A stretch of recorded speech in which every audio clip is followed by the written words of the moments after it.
पर एक्चुअली ये डायग्राम के अंदर एक एक्सेप्शन केस है। जनरली हम ऐसे ड्रॉ करते हैं, पर इसके अंदर एक रिमार्केबल पॉइंट है। वो पॉइंट ये है कि इसमें जो ये सिग्मा 2s ऑर्बिटल है, इसकी एनर्जी एक्चुअली ये पाई 2p y, पाई 2p z, पाई 2p सिग्मा 2p x से ज़्यादा होती है। मतलब ये यहाँ ड्रॉ की जाती है।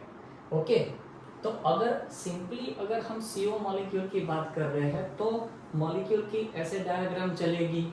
आप बॉन्ड ऑर्डर निकालोगे तो बॉन्डिंग के 8, एंटी बॉन्डिंग के 2, तो बॉन्ड ऑर्डर हमें 3 मिल जाएगी।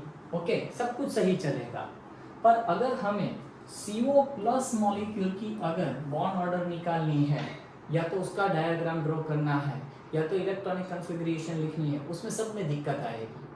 अब देखो मैंने क्या कहा, सिग्मा स्टार 2s ऑर्बिटल की जो एनर्जी है वो इन बॉन्डिंग से ज़्यादा है। मतलब ये एक्चुअली इस तरह होगी, एक्चुअली इस तरह अवेलेबल होगी। तो ये जो है ना दोनों इलेक्ट्रॉन सिग्मा स्टार 2s ये यहाँ आ जाएंगे। ओके, अब हम CO मॉलिक्यूल को किस में कन्वर्ट कर रहे हैं, CO प्लस। तब क्या करना है, एक इलेक्ट्रॉन रिमूव करना है। तो अब इलेक्ट्रॉन कहाँ से रिमूव होगा, तो हाईएस्ट जो ऑक्यूपाइड मॉलिक्यूलर ऑर्बिटल होगी होमो, उसमें से होगा। मतलब ये हमारी होमो है। पर अगर हम ये ओल्ड डायग्राम ड्रॉ करते हैं तो हमारा होमो क्या बनेगा, ये जो गलत है। एक्चुअली होमो जो लास्ट जिसकी एनर्जी सबसे ज़्यादा है वो है सिग्मा स्टार 2s ऑर्बिटल।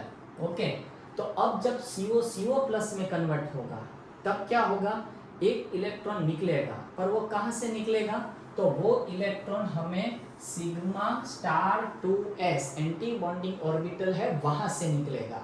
इसीलिए अगर बॉन्ड ऑर्डर की कैलकुलेशन करें तो 8 - 1 मतलब 1 डिवाइडेड बाई 8 - 1 तो 3.5। अगर हम ओल्ड डायग्राम ड्रॉ करते हो तो आप क्या करोगे कि आपकी जो कैलकुलेशन होगी वो आपको मिलेगी 2.5, बट एक्चुअली ऐसा नहीं है। अगेन रीज़न दोहरा रहा हूँ कि CO मॉलिक्यूल के अंदर सिग्मा स्टार 2s की एनर्जी ज़्यादा है कंपेयर टू दिस 3 ऑर्बिटल्स। तो इलेक्ट्रॉन जो निकलेगा वो एंटी बॉन्डिंग में से निकलेगा, बॉन्डिंग में से नहीं निकलेगा, इसीलिए बॉन्ड ऑर्डर गलत निकलेगा। तो सही तरीका है कि बॉन्ड ऑर्डर यहाँ सिग्मा स्टार 2s में से निकालना है इलेक्ट्रॉन, और बॉन्ड ऑर्डर की कैलकुलेशन करोगे तो आपको ऐसे मिलेगा 3.5।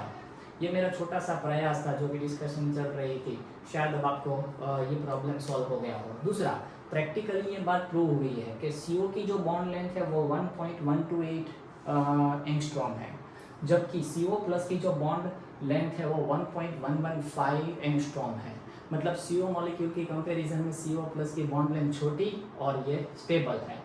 अगर अच्छा लगा हो तो प्लीज़ लाइक, शेयर, सब्सक्राइब कीजिए। Thank you so much.